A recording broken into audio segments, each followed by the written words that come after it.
And in the top left, as the blue Zerg for Dragon Kaizi Gaming, he is Dark.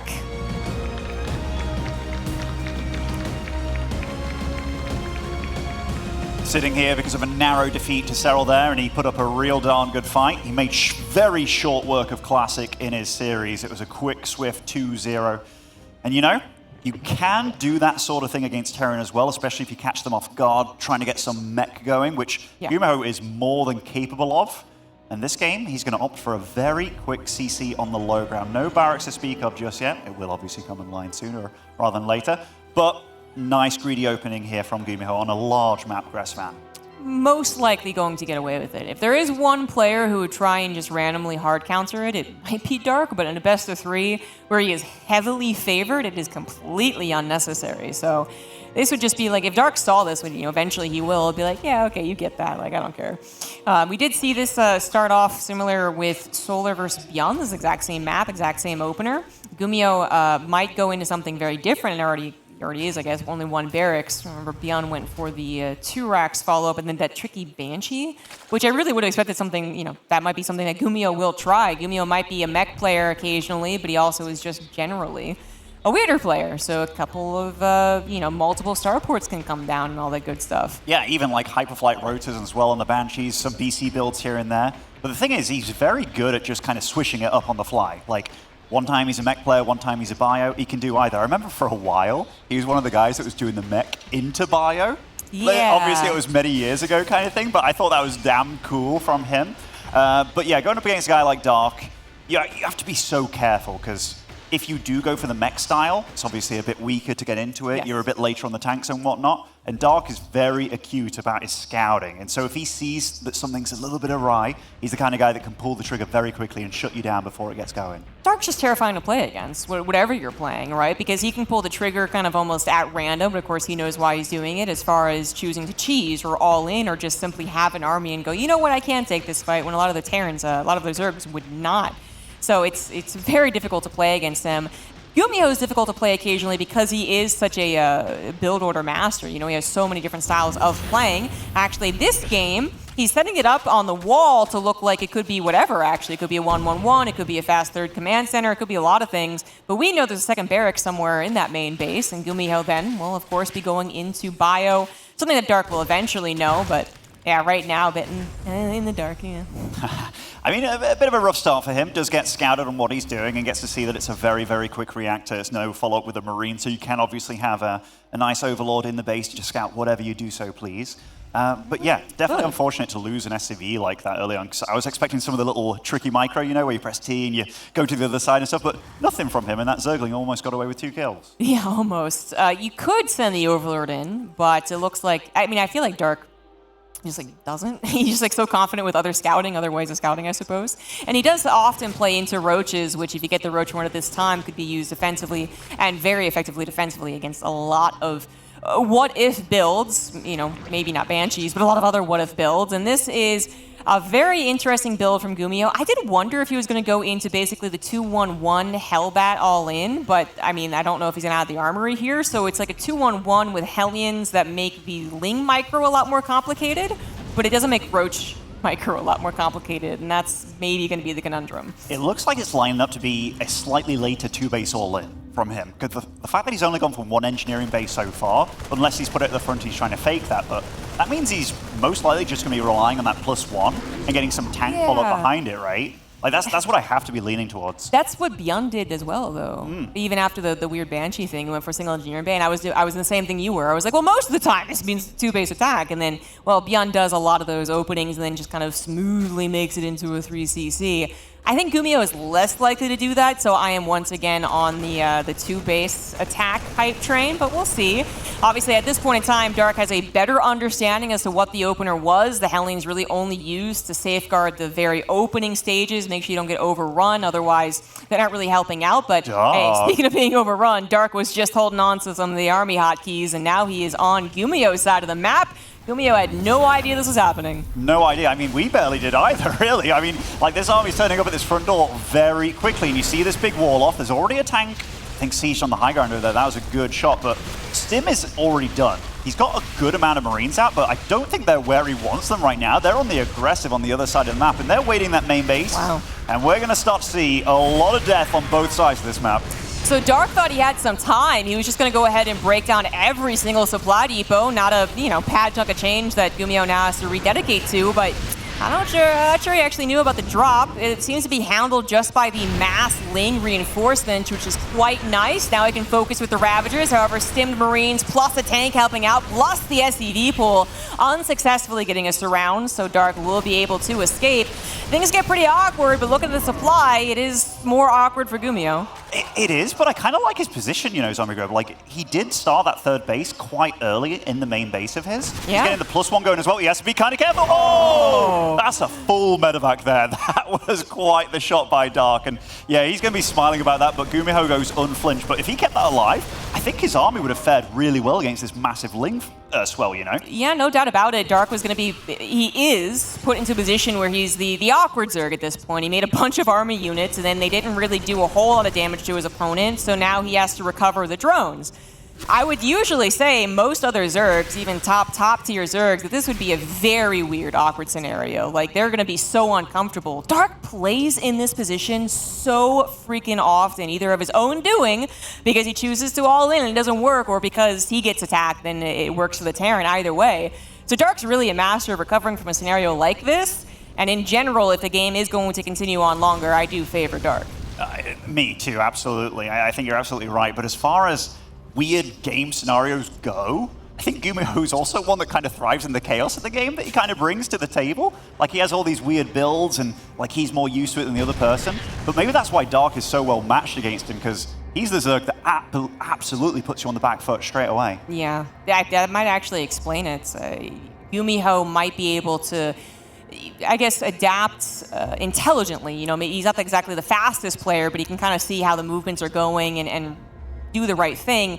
I do feel like sometimes those sometimes lack of mechanics, the lack of multitasking and drops, if you compare it to Beyond in such a desperate position, can be why he doesn't do well as the game goes on. And I feel like it's going to happen here. He is trying to do a couple of drops, which is absolutely, go for it as long as you can. Nothing can attack your medevacs, but Dark is doing the recovery thing. He's had his army already intact from the earlier stage. He gets another medevac with Corrosive Biles, and he's moving on into an infestation pit. This is actually buying him so much freedom, Because, like, GuMiho's supply, if he had all those Marines alive from before, like the first drop that died, you're talking like a 20 supply, like, deficit kind of thing, which isn't bad against this mass Roach Flood with upgrades finishing earlier. And Dark, it looks like he's lining up for a big 1-1 timing here. I say that, but he's got a really sick drone count. He's getting the Balin Nest online as well. Yeah. He's so hard to read. He is, absolutely. For the Terran in particular, right? We have a bit of God vision right now, but even we're like, well, could he couldn't, and then he maybe did this. Yeah, he's going into the macro game. GuMiho doesn't know. GuMiho doesn't know if he was about to be attacked. Now, as Dark is adding on so much technology and is playing into that macro game, GuMiho's move out might be totally warranted, but he still has to be careful. Dark's army supply is fine, and the technology alongside it with those infestors now makes it a bit more potent. It's no longer just a direct numbers game. I love the upgrades when they came online as well from that 1-1 just finished as this push kind of got to the midway point. And GuMiho's super committed to this. He does have 2-2 on the way as well. Dealing some nice little damage here with this drop. And I mean, the eco of both of them, it's not out of control yet for the Zerg, but Dark has a way bigger army. In fact, how many Lings are on the map right now? It's got 78 Lings, 10 Ravagers, 10 Roaches. I feel that GuMiho's one bad move away from just getting caught completely with his pants down. I imagine so. Ling run by hits, distracts, Fungal hits the main army, Lings come from behind on top of the tanks. I can absolutely envision that exact scenario. And well, it's not happening here. Dark is just playing the long con, taking out the tanks as he can. I just feel like his setting up potential is so great. GuMiho is adding on a 4th command center. He's got those upgrades on the way. He could be playing into a decent late game TVZ, but is he better than Dark in a bio late game TVZ? Dark's playing a dangerous game here because he's absolutely hoping that GuMiho does run into him. Because if you do get into the late game and you're on 74 drones, you have to be a little bit worried, but tier 3 upgrades do start for him. And like these kind of trades, GuMiho's actually microing really well here. Nice playing the snipes by him, and all of a sudden he's the one in a supply advantageous position here. But 2-2 is pretty close to coming online here. The tank count's obviously been climbing. He's kept most of those bad boys alive. Dark's Oh, like, lovely snipe by Gumi. That's not what you expect to see from him. GuMiho is like, you don't think I can do what Beyond does? Show you. Nice Baneling snipes. And now Baneling speed is done. We have a bunch of other upgrades on the way. I was about to make a joke about Dark not appreciating Vipers. He just loves his infestors, but he actually does make some Vipers, and that is very important to deal with the tanks. Again, it's just that Dark is in such a comfortable position for him. Not for other Zergs, but for him, this is where he actually can thrive. If he dislodges this push, it is just, for me, a totally Dark 1 game. But dislodging this push is going to require a lot of finesse. Could be easily messed up. Dark's going to pull the trigger on it after a decent fungal. A couple of tanks, not Siege, but that high ground, that choke, the amount of Marines left over off of creep. Dark's got to respect that! Oh my goodness! No! Oh, but GuMiho needs to respect the fungals. Oh, I don't even know where that fungal came from, Zombie Grove. Just his whole army was green for a moment there, and that felt like the good old Wings of Liberty days, with everything just absolutely going bye-bye. And now Dark feels comfortable enough to get the +3 carapace on the go. Chitin is played in on the go as well. Ultra's going to be the next thing for him on the field. And right now, GuMiho has nothing to deal with those. Oh, man, that was like a perfect bait, you know? Man, you look back at the replay, and it's just so obvious that Dark was probably like, yeah, I'm going to do it. Like, this investor's right here. Yeah. But, of course, to us, it was just all of a sudden out of nowhere. Dark is an excellent player when it comes to infestors. He's one of the only Zergs that seems to make them reliably, and then he also just uses them so intelligently. And now he has done a great job dislodging the best push that GuMiho is going to have. Now it might be turtle time as the rest of his tanks get cleaned up, the rest of his army as well. He's reinforcing, actually, but I'm not sure that's correct. I'm not sure he actually can. Off of creep, though. Only one Ultralisk in the mix here. I mean, like, that army from Dark, this is not a great trade fit. I mean, the big Ultra will stand strong here, but wow, that was not super clean on either side. And Dark's economy behind this is only on 77 drones. Like, this is something we've talked about throughout the game. He's just been on a low drone count, which is kind of where he thrives. But yeah, he needs to get richer. And GuMiho, I love the sensor tower positioning from both of them. He's completely cut the map down the middle, which kind of shows me that he's ready to play a much later game. He wants this to go here, or at least he's been forced to make it go here, but he looks like he's ready for the challenge. I mean, I think he's, as good as a lot of the other top-tier Terrans when it comes to late game, but he's one of the best. That is right now what is in question. Now, Dark definitely made his own mistake there. That was apparently an overcommittal. Initially, the Terran army didn't look that big, but then the off-creep factor really started to impact the supply of Dark, and as you said, it was kind of sloppy from both players. Awkward indeed. But Dark is setting up for more run-bys, dealing with the drops thanks to the Vipers. He's now dealing with a couple of Marauders. Marauders slow will be done soon, but the Queens are going to die anyways. And this is important for GuMiho. I would say not necessarily for killing hatcheries, which might be a little too far out of his reach, but at least having some position on the map, so he isn't just turtling. Yeah, Dark's definitely stabilizing economically. Like, he's getting an army now that doesn't just trade out and blow itself up, right? Like, the Ravagers are costly, they've been very good for him, but he has to be careful, because GuMiho, he's quite decently well off behind this, getting a 5th base behind it all, even getting these random turrets around, like, just to make the Viper's life a little bit more tricky. Now he's adding on a lot of ghosts as well, and yeah, he's prepping up. This is almost Spirit style here.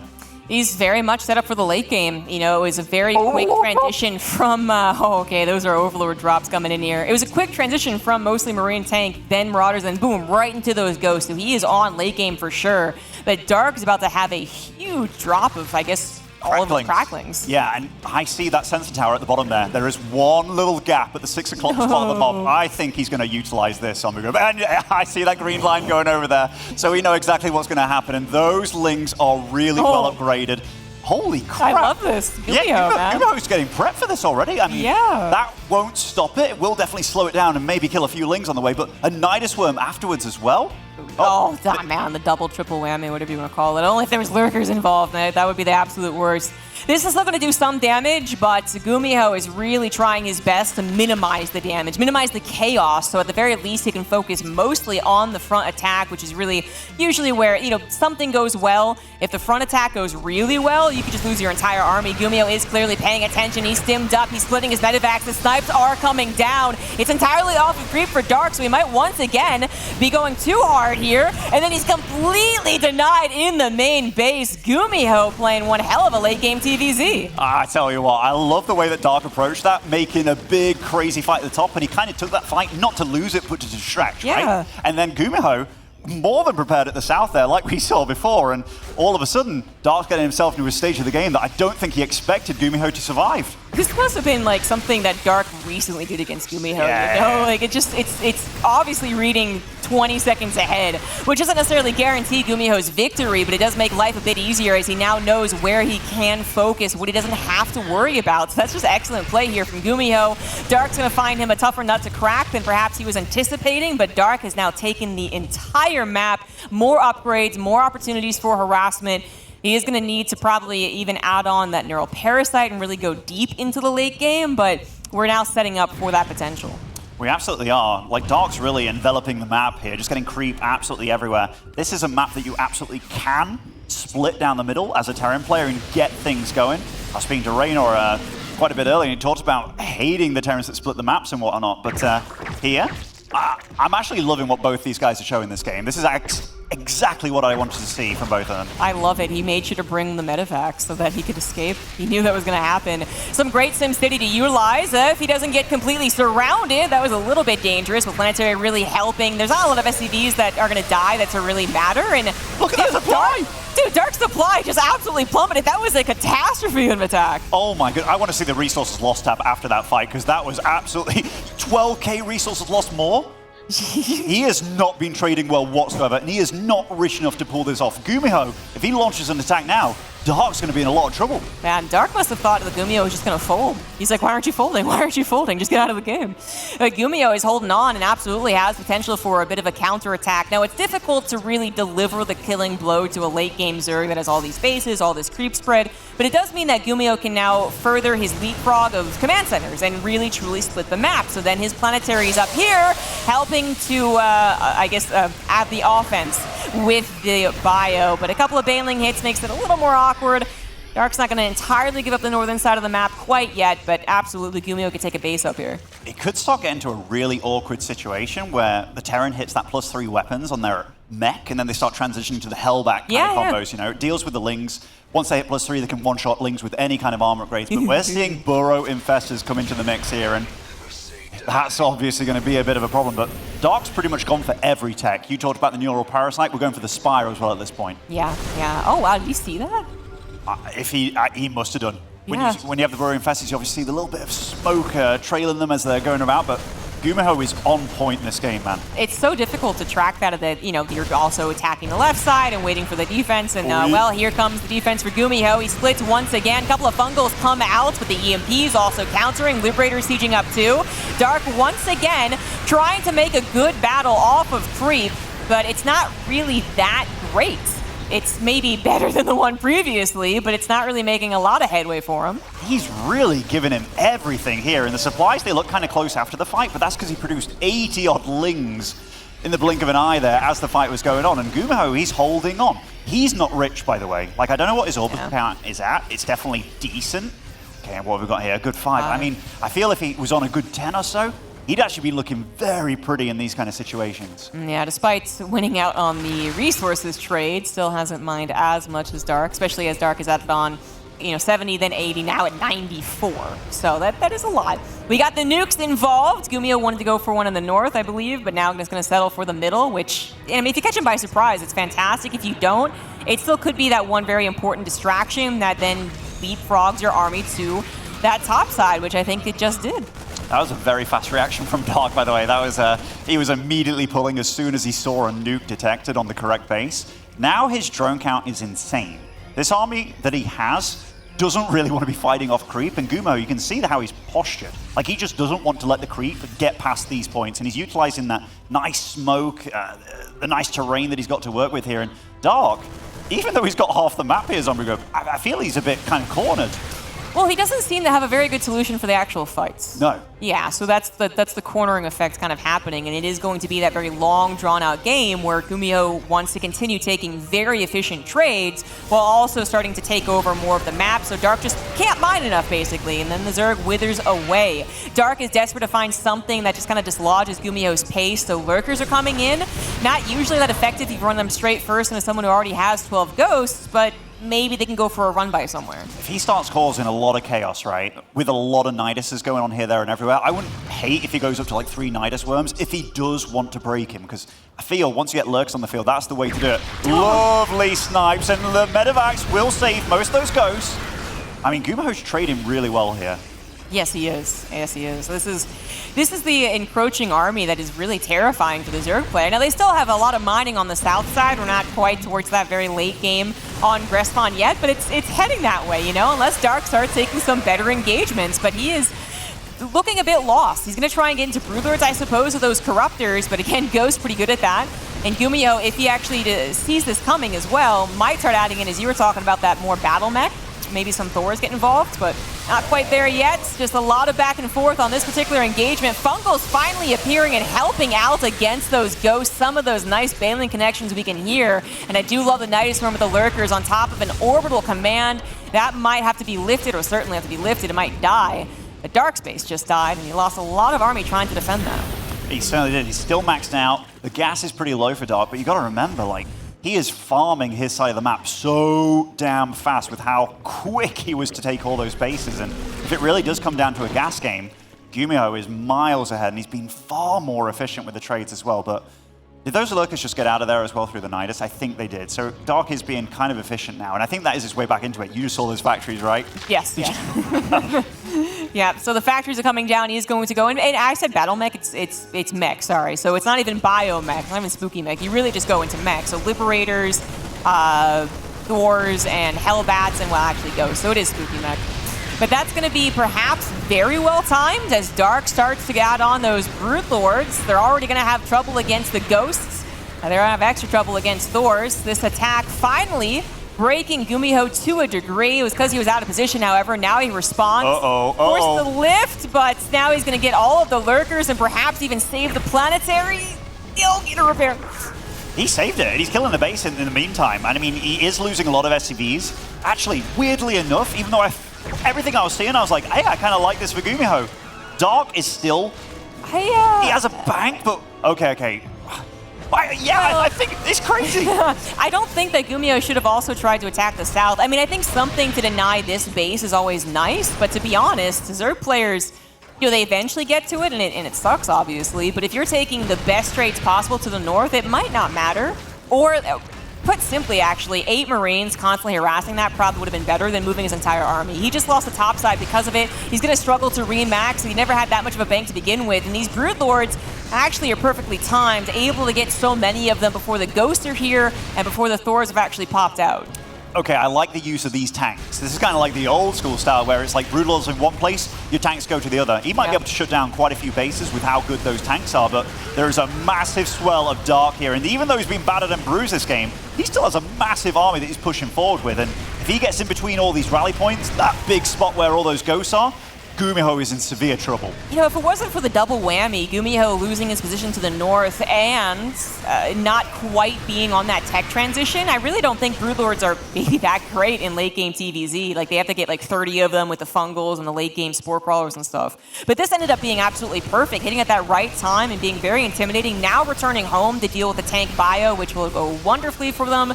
And then maybe something else can deal with the Ghosts, which are still around. Not sure what the count is right now.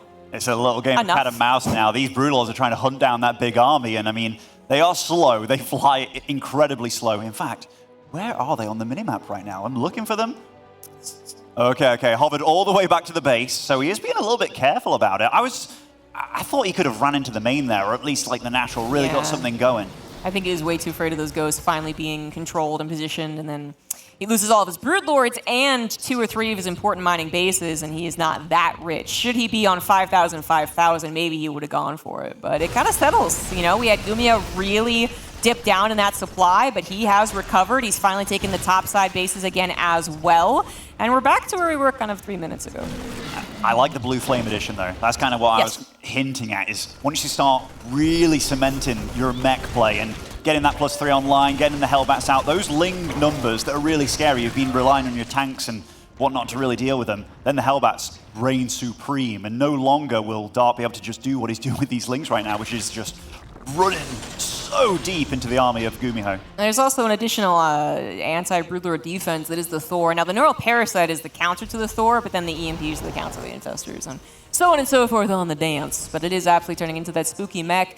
which a lot of Zerg players have had trouble against. I know that Dark has recently played a couple of very late-game TVZs, one against Bjorn where he ended up adding on 28 Infestors. He did not win it. And so I think he just was like, you know what, that was not the plan. I'm going to try something else, which, I mean, maybe this is going to go better, but this is actually what a lot of Zergs have been trying, and it's still very difficult to kill the Terran in this position. It certainly is, because that army that GuMiho's mustered here, that is a big, scary army. Especially with Liberators with range, because if you can keep those Infestors at bay, like you can't use the tanks anymore to do it. I mean, you can, but a lot of friendly fire damage, but those Liberators really do the job there. So GuMiho, as long as he's patient, as long as he's cool and doesn't let Dark mine from this north 12 o'clock base, it is a split map scenario. With the Liberators and their range, it really is the perfect composition for the Terran. You know, like if it's only the EMPs available, then maybe they miss and it still goes disastrous, but everything combined together, and if they're the one defending, of course, then it's, oh man, it's so tough.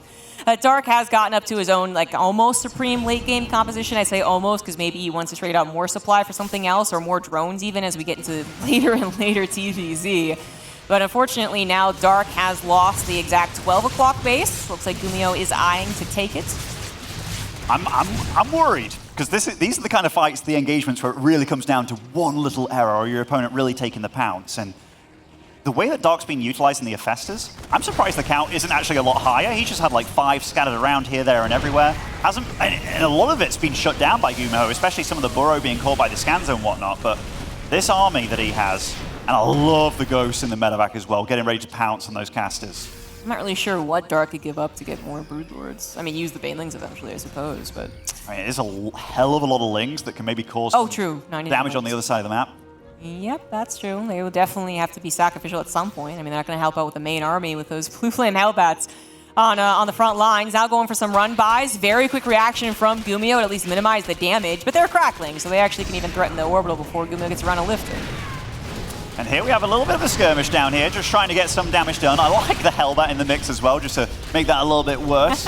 Dark is trying to cause some havoc at the top side and just really utilize the multitasking. You talk about supply and how to utilize it. This is a good way to do it, Zombie Grub. Yep, and he built 7 Corruptors and 3 more Broodlords. That's exactly his plan. He's like, what can I give away? Oh, this army. And I can do it efficiently, too. I can actually cause some real chaos, maybe get on top of the production. Gonna further antagonize the main base. I'm not actually sure what's in that Nidus Worm, but if there's something in there, GuMiho will lose control of his production. He could very quickly make a lot of cracklings and get him out, right? If he has a lot on the other side of the map. Or he could use it as an escape. Yeah, I was gonna, because that was all of his Lings, and then you replace it with Corruptors, so unless he had those Lurkers still around somewhere, but that was a bit funny. It might have at least caused more of a reaction from GuMiho, but there's no secondary attack, so that was just kind of funny. The Broodlords were the emphasis. The perfect late-game Zerg is the emphasis, and, well, right now, I guess we consider perfect is just literally mass Broodlord Infestor Viper. It could get the job done, but 14 Ghosts, 7 Thors. You got those 6 Liberators that aren't the anti-air. They're against the Infestors, and I guess to some extent the Queens as well. The EMP is going to fly in here on these Ghosts, trying to get all those Fungals out of action here, and now the Ghosts can really get to work. I mean, this is a messy fight here. Yeah, unfortunately, the Fungals came back actually too soon, but the Broodlords came too late, either way. And the Ghosts were able to still get those snipes before they all got hit by the Broodlings as well. GuMiho sees an opportunity, but it's still a lot of Zerg left over. It's not like he's just winning, and he's still pushing, as if he's like, no, I'm going to win this. I mean, pushing through that. Dark's being pretty patient with his Infestors. He's still got a few alive, I do believe. And, oh, look at that Broodling army here. He's getting funneled into a bit of a choke. I mean, the snipes are still landing. The Queens are dancing in the liberation zones here. I have no idea who's winning. The Broodlords are still trying to get damage done against the Thors, but those Broodlings are getting work done, and Dark's dancing back and forth with the Broodlings, with the Broodlords here, but Dark's out of cash. He is broke as a joke, and GuMiho, he's still got a lot of minerals to spend. A lot of minerals, not a lot of gas. He's going to have to go back into pure marine, which I guess could definitely do stuff, but I just don't know. Hellbats as well. That's true. They'll absolutely be really good against the Broodlings. I definitely love Hellions right now, just straight up Hellions, right? You're going to throw them around all of the bases, make sure that Dark does not have any further economy, and then turn them into Hellbats, right? Because the thing that chases them down. What are you going to do, send your Infestors over there, then they're going to be out of position on the front lines? That could be very tough. Yeah, GuMiho, I guess it was right continuing to push in there. It was a little sketch, and if there were more Noah Parasites available, that would have been absolutely sketch. But there wasn't. And I mean, I don't know how many factories he has on the field. I mean, we've got a lot of Hellions in production now, and they come out quick. So let's have a look. 7 factories, 5 barracks still to work with. So still a good amount of production. It's not as if he lost it all in his main or anything. I think he has a few factories kind of scattered around the map. But this army that he's starting to accumulate here, getting that big Hellbat count together with these 10 Thors. The only thing he's missing is a lot of ghosts, because 20 Infestors! Oh my god. Holy crap, I barely even saw that. Yeah, no, I saw the mass Infestors at the bottom, and I was like, okay, he definitely made more. Having watched the game where he made, like, in total 70 Infestors, often 30 at a time, that was too much. But I did see the appeal of having more than 10, for instance. So that's where he's going for now. What I was shocked by was the lack of ghosts. That was absolutely the problem of the battle, was that he put all of his bank into Thors, which is great. But then if there's no EMPs, the Neurals can come down. And that, with 20 Infestors, you could literally Neural every single Thor. Very nice use of these Hellions, by the way. Like, they're at 6 o'clock killing drones. They killed the Great Aspire as well. And all this costs something. I mean, Dark, I think he forgot about his second Spire because he's making another one here. I see it at the bottom of the screen. But these Hellbats, you have to respect this. You're going to start losing more than just these, like, peripheral buildings here. I thought he was going to use them for Hellions a little bit longer, but I guess the bases that are mining are actually protected by the main army. Dark's, not protecting this base, but now turning him into Hellbats, he's like, wait, you can go after my technology. I don't want to let that happen, because he's not rich. But placing a lair and a hive would be quite a lot of money for Dark. So, you gonna respond? No, he's got to worry about the main army too. I mean, that's a full-on mech army here. And he's having to clean this up using gas as well, which he actually has quite a bit of. But it's not something that's going to last forever. And GuMiho's managed to crawl across the map with this very slow, buxom army, but he is here. And, we're getting ready for a bit of a clash, I do believe. It's got to happen eventually, right? So I don't know how it's going to go. It depends a lot on who, basically, I would say, initiates and gets all the actions done first, right? But if this were to continue along this pace and there's no direct battle, I mean, I really favor GuMiho, right? He's still got that huge mineral bank, and he's also getting some gas finally. You know what? I'm really scared of for him, though. If these Infestors get some big Neurals going down, like, it's not even just about the Fungals anymore. Those Neurals can be really damn scary. The Hellbat count isn't super big either. In fact, he's kind of just said, hey, I harassed with them. Now I've got 5, or 8, including the 3 Hellions, I suppose. But is that enough to deal with all the Broodlings that are going to be spawning from a good 16 Broodlords? I don't think so. That is an excellent point. I mean, Marines can kind of do similar jobs, I suppose, but not as good of ones. So that is a very, very good point. GuMiho is going to try and push the 6 o'clock base. His drop in the main or whatever it was gets cleaned up, not a problem. It is all about this main battle. The 2 almost perfect late game armies for each race, but maybe a little more imperfect for GuMiho right now. He's struggling. Like, his gas count, you can see that little dribble of income that he's got going. He's getting a lot of, a lot of Liberators. Okay, now he's resupplying on those Hellions. Where is the gas left for him? 8 more Infestors. He is going up to 28 Infestors again. It's the magic numbers, Obigo. Apparently, but he lost that game, so I don't know how magic it is. I mean, I don't even remember really saying, oh, well, if only this went that much better. It's at the end of that game, I was still kind of anti-28 Infestors, but you know what? Dark knows way better, man. He's just like, Infestors are still as good as they were back in Wings of Liberty. These parasitic bombs are brutal. That's one parasitic bomb hitting a good 5 or so Liberators there on the right side of the map. That is value for money. And GuMiho's like, all right, I'll get on out of there, but the damage has been done. Those units, I mean, they are coming back on the field. There's 4 at a time kind of thing. But yeah, GuMiho is making this look quite tricky. But while this was going on, 21 drones fell. That is actually so hard for Dark to resupply here. Yeah, he did. That was where most of his minerals went, and the 12 more drones, but then actually getting them mining is still a problem. That Terran army is still there, but a lot less on the Liberators. In fact, only 1 still available. Hellbat's still looking after technology buildings, anything to really put Dark into a difficult position, but where's the Infestor count? Is it at 30? Oh, no, it's at 24. Okay, a little bit less. Still needs 4. Yeah, but he has so much energy on all of them. You know what's super cool? Just before this game, we're like, yeah, the last 14 series between them, GuMiho won 2. Looking at this game, you'd never think it was that one-sided, right? GuMiho really, these big moments, he's been living up to his name. And, like, he's playing phenomenal here. He's playing out of his mind, because Dark is not an easy opponent whatsoever, but he's going toe-to-toe, and he's doing it in GuMiho style. Yeah, no more Vipers. The Hive goes down. I'm not sure Dark necessarily won it anymore by his preference of spellcasters. Nice to have the option. It does. Yeah, absolutely. That is the problem.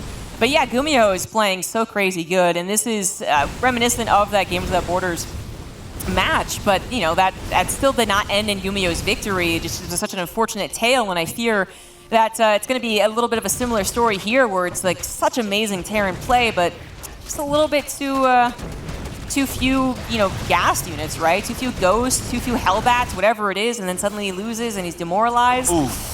I'm actually quite scared for GuMiho, even though not much has actually happened as far as the main battles. I think him throwing away all those SCVs, despite them having auto repair on, so that was a bit wasteful of resources. It was great for what he's going to be making. Like, he can get Vikings, Ghosts, you name it. I really love these little hit squads of these Hellbats as well. Like, this may not seem like a hell of a lot, but he's remaking the lair and stuff. It's costing him money. Can we get a unit check? Because those Vikings popping out might be the biggest brain thing ever. Oh my god, he has 2 Vipers and a Queen. That is his anti-air. Oh, 2 Corruptors. That may stay as Corruptors, I suppose. But the Vikings will beat all that, is the point.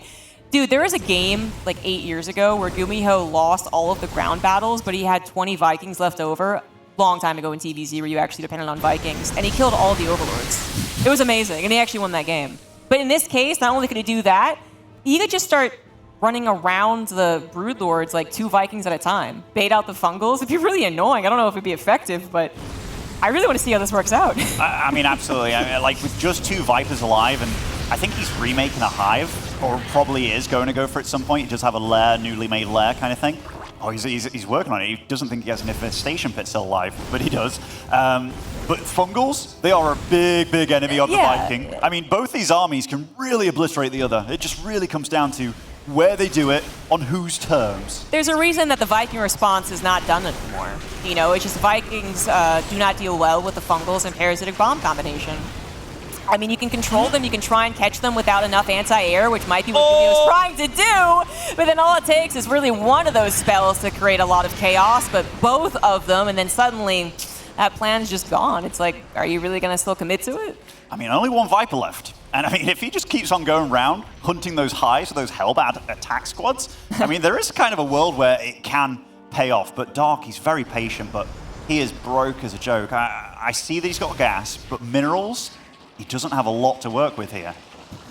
Well, he's got Infestor. Okay, and he's got this base as well, and he does have a lot of Infestors, let's be real. But GuMiho's back maxed out again. I don't know with what units, but this is not an easy game for either one of them. He put a lot of his extra resources into those Vikings, and I'm giddy because I remember the good old days. Thors. But you know, it's like, is it actually helpful? I don't know. How many Liberators does he have? Because that's going to be one of his big ways to shut down these Infestors. It's a decent number. It's a decent number. Going for more Thors right now, that just makes me think like, it's just more ammunition for those Infestors to get things done. That is also a problem, is that even if maybe they deal with the Infestors, if they Neuroparasite for, let's say, like 3 or 4 seconds, 4 Thors, they kill the Liberators really quickly. Absolutely. So they kill the Thors really quickly. Yeah, that too. I mean, they kill everything really quickly, but especially those Liberators, and it's, I think, a worthwhile trade in this type of battle to say 4 Infestors, so you're getting entirely rid of the Liberators, right? Then all of the rest of the Infestors can do their job. Now they are actually being used as Hellions, kind of kill all those drones, like I mentioned earlier, but you know, not really getting too many. I do think if he killed almost all the drones, Dark would be in a very difficult position, but the Hellion Run-By's not doing that yet. It's so hard for GuMiho to move down this ramp. Like, as soon as he moves down it, it's just Fungal Town, isn't it? But the last Viper does get shut down here. That's actually a big deal. Now these Vikings only have to truly worry about the Fungals, which, you know, you can dodge around a little bit, but it's really allowing him to move forward a little bit here with this army. Yeah, I do like Vikings when they can be controlled, basically. Like, their micro is really nice because their range is really nice. And also the recent patch buffed their micro a little bit, but their range is great. So taking care of the Vipers, if you can, without being fungled, fantastic. If you can chip off a Broodlord or 2 because they're one-shotting, fantastic.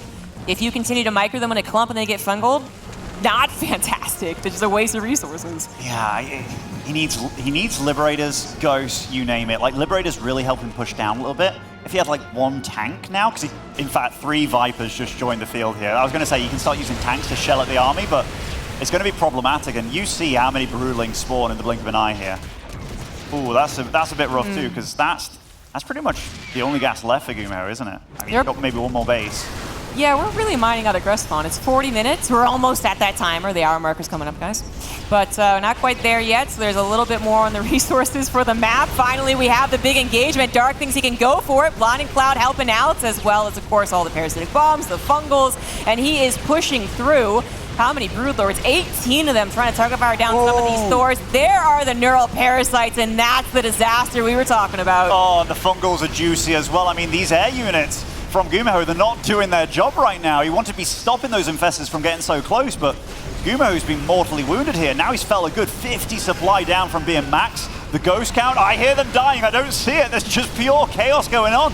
And right now, he's fighting into this big concave of Dark. Dark feels he needs more infestors. Oh my goodness. They are truly the answer to all things in StarCraft 2. From 2010 to 2023. Thank you, Dark. Here they go, all shark attacking, neural parasites coming down on almost every single unit, and Dark, after 41 minutes, will take game number 1. Wow, I mean, that was a true slobber knocker between these two. Like, that was really good play. It's one of those where I'm like super impressed with both of them, not just the winner, but the loser as well. Like, there's maybe a few things that GuMiho could have done.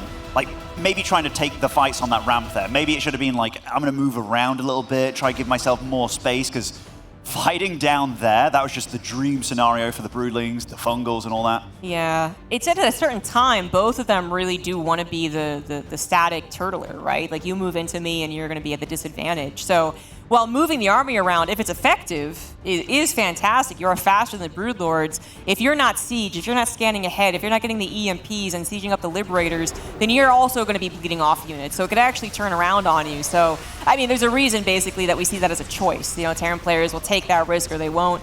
And GuMiho thought he could take the direct fight. Yeah, I can't forget how this game kind of started, which was that GuMiho was in a, decent position and then got fungled all to hell. And now we see the kind of return of the bit of a throw here from Dark, and yeah, 30 more minutes later. It's weird that this is all the same game, There's a lot of action, a lot of things going on. The Corrosive Bar's taken out 2 full medevacs early on. That really took the wind out of the sails for GuMiho, and I mean, those Fungals from the high ground there were really, really cool as well. But honestly, there's not many Zergs that can play this patiently and this well with the casters. Yes. Like, he was very good about spacing out these infestors for most of the MPs and just darting forward one at a time kind of thing. He made it very hard for Gumi. Yes, absolutely. Absolutely. It is kind of amazing to witness both of them trying so hard. I was going to say, I think that GuMiho might have been a little more optimistic about his chances in these battles, the very, very late game battles, because of one of those earlier ones that we saw, where he kept just pushing and pushing, and he actually almost pushed through.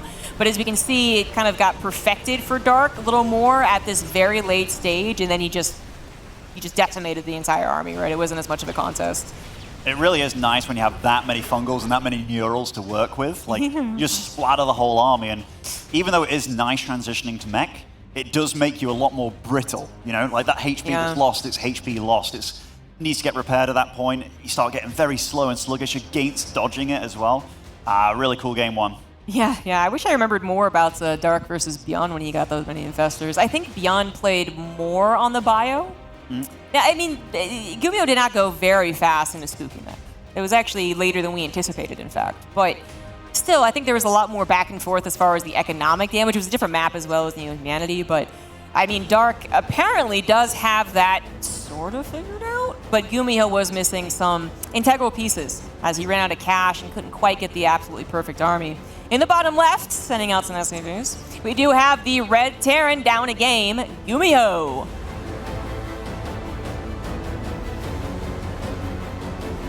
And spawning over in the top right with some phenomenal late game, it is Dark.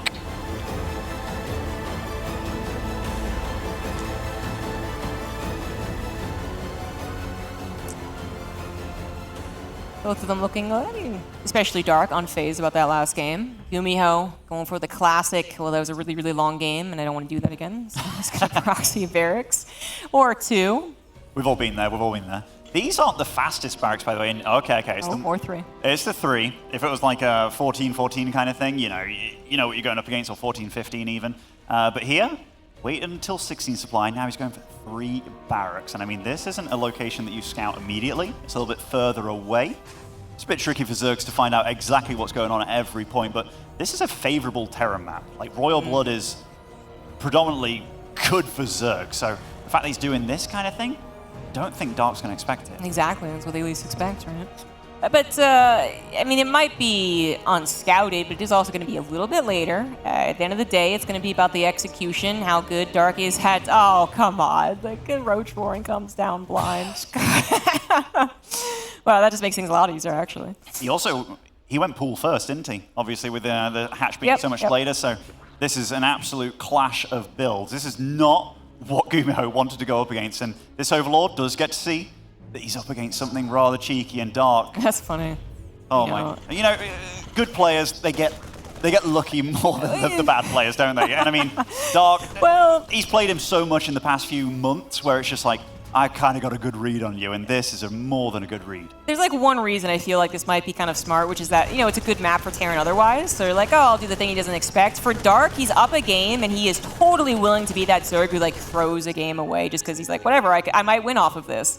And two, it is a Terran favored map, perhaps, so Dark's like, I'm going to cheese. So it actually made more sense for Dark to do this, perhaps, but it's just unfortunate. It's obviously just unfortunate. It doesn't always happen this way, but Dark... He's going to have some tools against this, more than he would usually expect. GuMiho still, of course, delivering on the attack, but the Roaches coming out so fast just really makes it very awkward.